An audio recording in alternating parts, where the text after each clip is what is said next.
Thank you for joining us, gentlemen. Over to you, Prashant. Thanks very much. I think the introduction says it all, and I think I don't need to say very much about healthcare. We all know healthcare is hard. I cover markets and finance in my day job, and I speak with hospital chains all the time.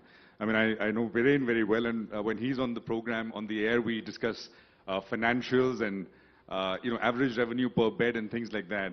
But we rarely ever get to go behind the scenes and talk about, what goes into sort of increasing profitability and sort of, providing better services to sort of patients, etc. So it's an honor for me to be here, to be talking to all three of our esteemed panelists. So let me just kick it off with Viren. Viren, AI in healthcare. How does it square? Where does AI find its place first when we talk about hospitals? Hi. Assistant. How may I help you today? Hi, Medha. I'm on stage. I don't know what to say. Are you here for a medical consultation today, or is it something else? I need some advice. I need to talk very intelligently about AI. I'm got a complete blank. I'm sweating. My palms are shaking. I'm nervous. What should I do?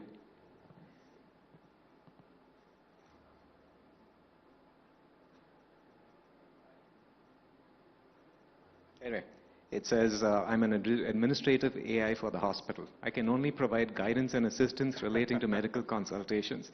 Therefore, I cannot assist you, but can you confirm if there are healthcare matters? But I think that was a good way to start the discussion. Go on, Viren.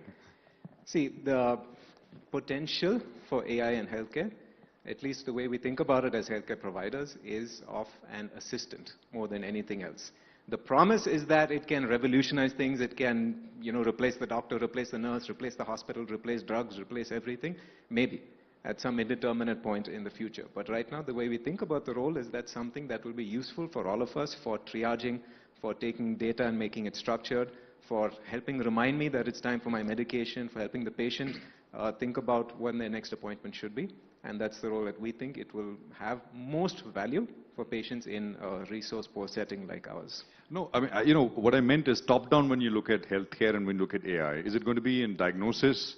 Is it in data management, patient records, things like that? Is it going to be, the bigger kind of, if you were to talk about one or two areas where this is going to be the most useful, how do you think about that? Yes to all. There's no part of our health ecosystem, starting from the person giving the medicines to the person who's taking care of hospitals, where they will not use AI. This is just, it's a foundational technology. It's like internet at this point. It's just going to be embedded into every single aspect of the way in which our modern organizations function. And at Narayana, how much is it already in use? Across the hospitals that you run, is it deeply embedded? No, at this point, it'd be premature for us to say that LLMs and generative AI are embedded. It's embedded to the extent that I used an image creator to help me with a PowerPoint last week. So it's embedded into at least my PowerPoint making. It's embedded into a lot of the pilots that the tech team makes. And so it's good for doing demos when they're talking to clients. But at this stage, if you say that is our organization powered by AI, I don't have to run out to VC, so I don't need to say that. But it's something that will definitely be useful in the future. By the way, the phone app, the lady that you spoke to, who was that? Sorry, that was the Narayana chatbot? Yeah, so this is, okay, time to make a sales pitch. This is Medha. This is the administrative AI app that we've developed, and this is something that we are using internally as a tool in our hospital to make sense of all the information that we have. Tushar, I think with your business, we all know the app and what you're trying to do there, and I think kudos to you. Tell us a little bit about your work and where does AI fit in, and how does that help you build this business and get it to where it is right now?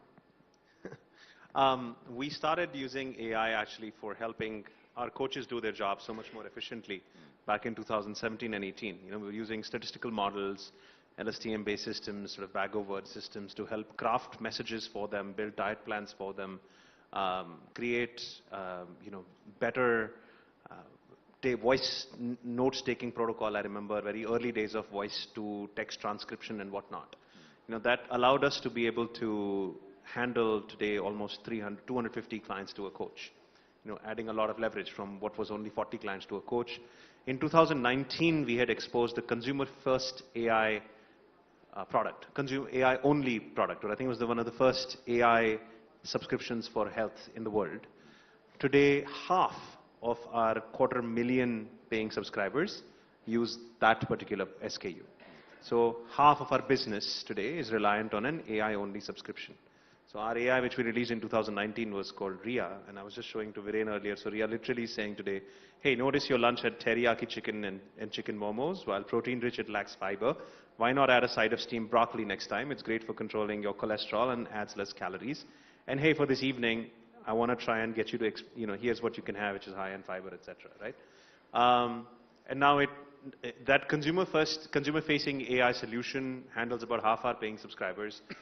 In fact, earlier this week, we've launched a generative AI version of that. So for us, it's very critical. Obviously, on the consumer side as well as on the coaching side. We've been doing it for 5 years. With generative AI, it's become extremely significant, and we're excited about the possibilities.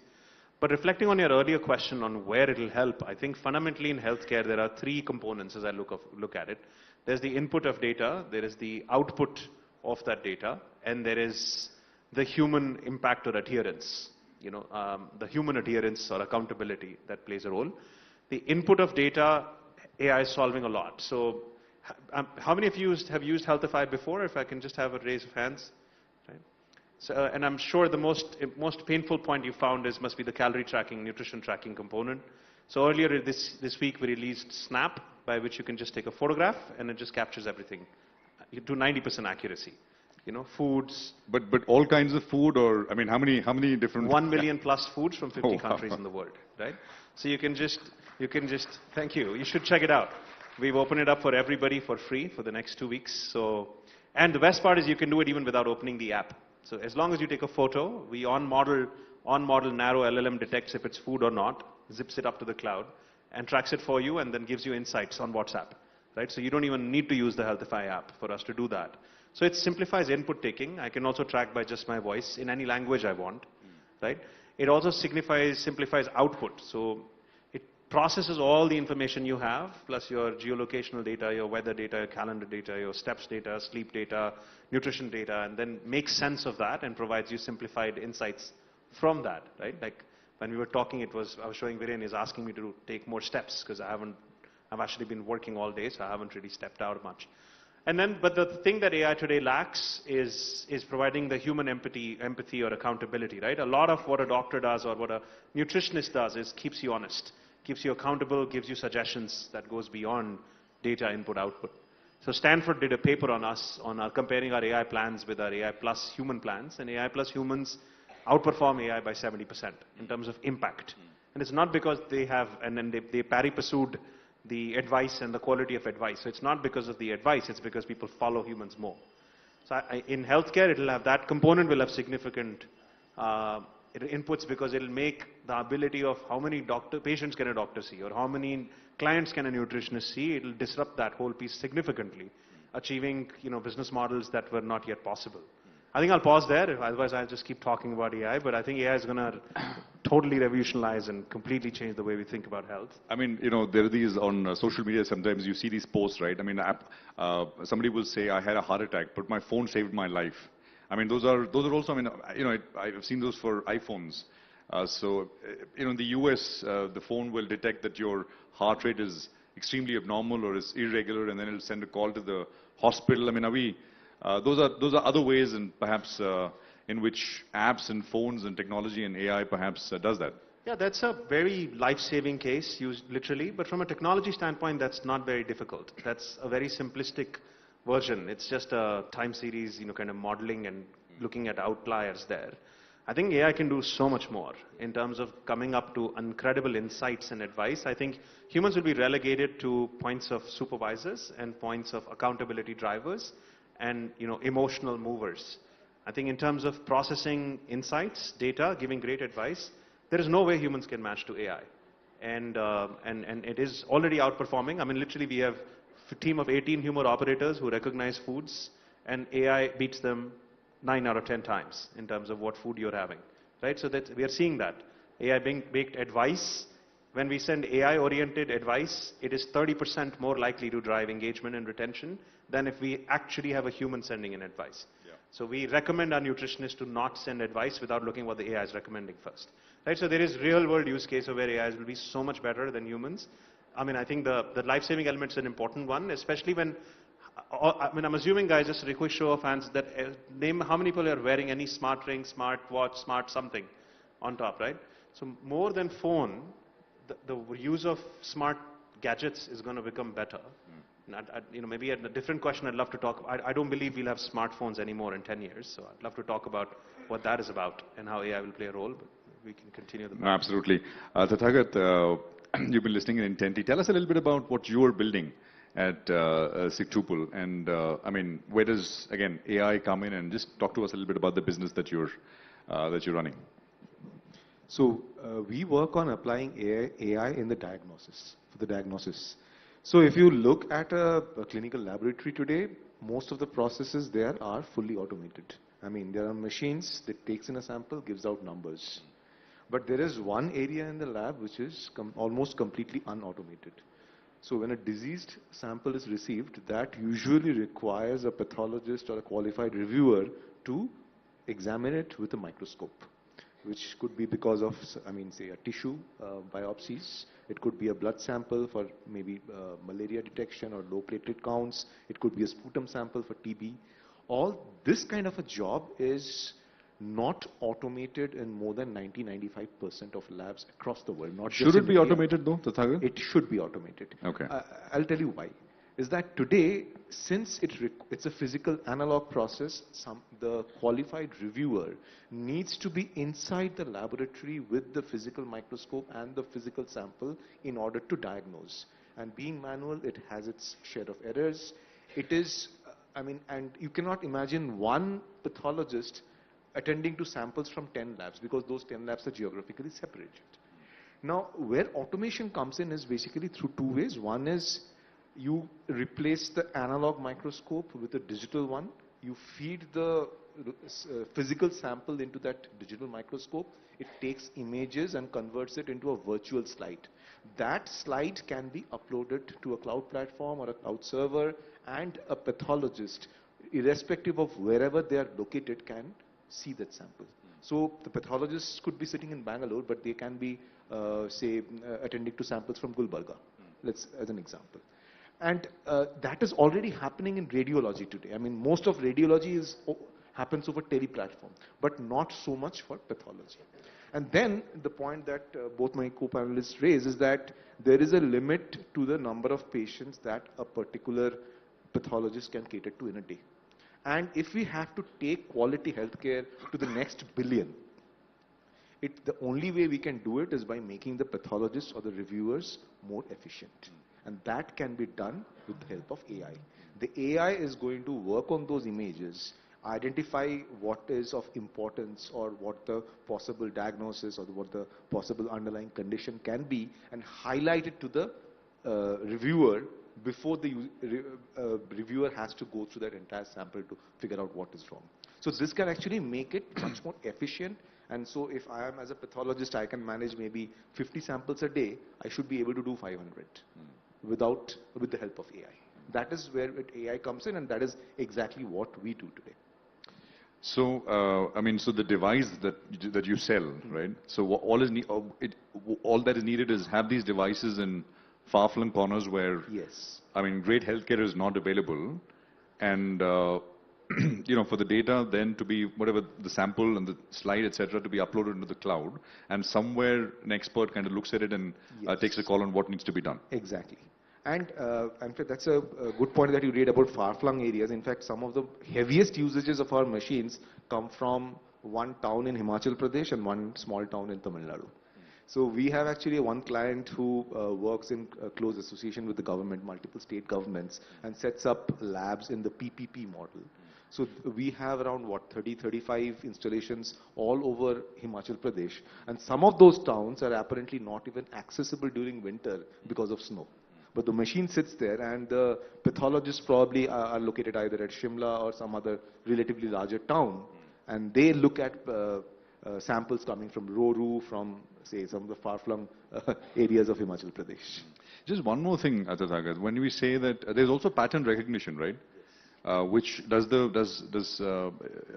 you help with that as well? Exactly. I mean, in Bombay, for example, we say that if you want the best diagnosis, the best doctors who've seen the maximum number of cases, you go to KEM, you go to government hospital. In Delhi, you say go to AIMS, right, where you got the people who've seen, doctors who've seen hundreds of thousands of cases. Yes. So people, a diagnosis is important, and it becomes easier then.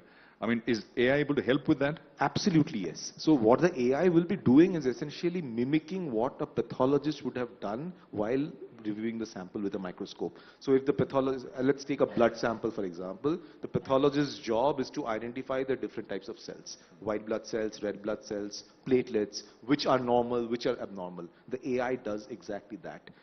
It classifies them into different classes, points out that, okay, this blood sample has a few malaria parasites sitting inside the red blood cells, or this blood sample has a few cancerous cells which are indicative of some form of leukemia floating around. Please have a look. And the good thing here is that the AI is not a black box AI.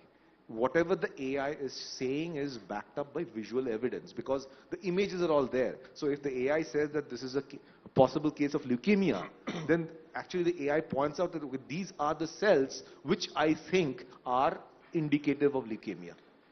In terms of samples, you need the full blood sample, or a drop does, or is that also something that? Okay, that's I know where that question is leading to.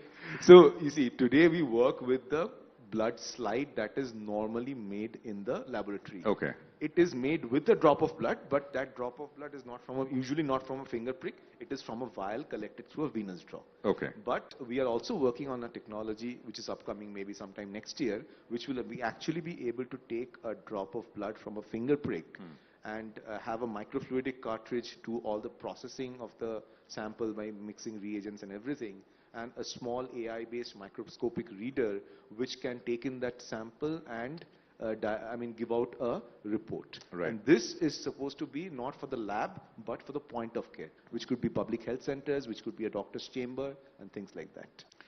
Viren, you want to come in on what Tathagato said in terms of diagnosis, is what I started with by asking you. How does this tie into, your efforts at your hospitals?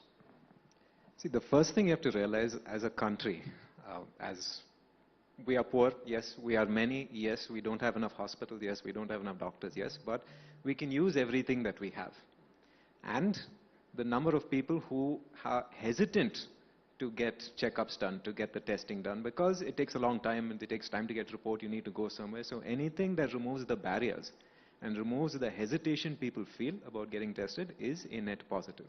And so the AI-enabled, all the lab auto-testing, the auto-calibration, we are now able to give reports to the patients in less time it takes for them to go to the car park after they finish drawing the blood and giving the sample.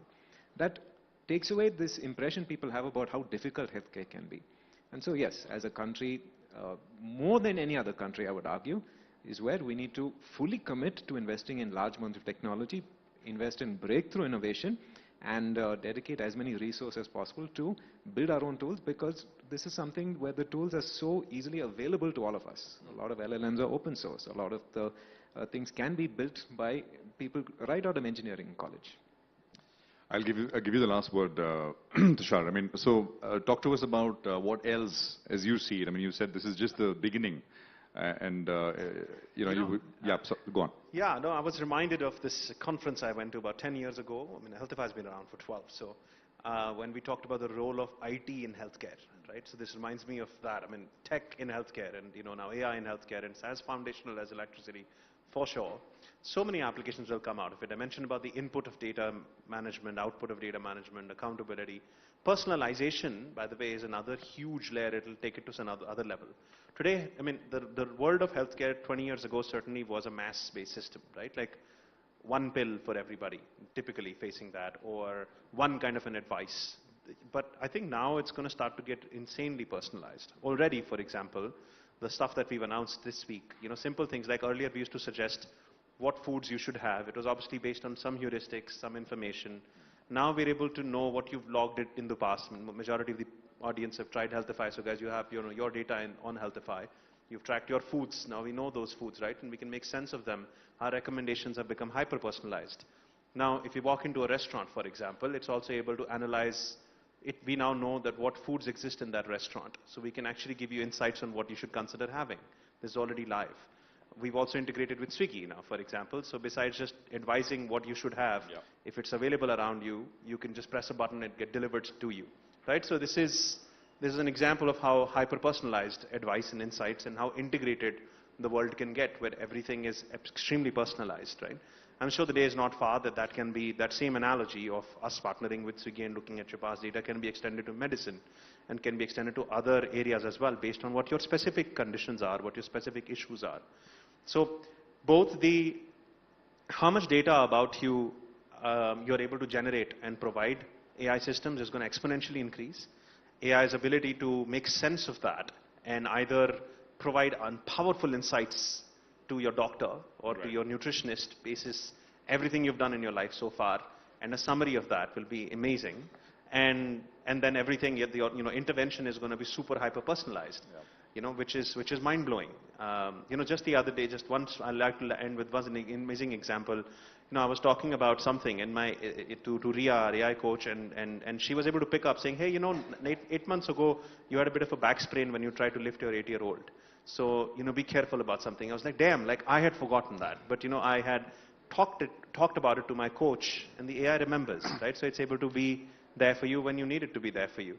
I'll tell you, when I moved to Bombay first in 2009, I had I used to go to this Parsi gentleman, a doctor, and I used to go to him, and the first time I went to him, he spent an hour understanding, all the illnesses I had. All of that is going and to he get had this abstracted. long piece of paper he'd write, and he's, stacked up this high for all his patients. And I would go back to him, and he would pick out exactly my, my piece of paper, and he'd had everything in front of him. And I think, as you're saying, if AI can do it in a much more efficient way, so absolutely, I think we're all for it. I think we've only barely scratched the surface, but we're completely out of time. So I'm going to thank all of you for being part of this wonderful panel. Thank you very much. No, thank you. Thank you very much. Thank you. Appreciate it.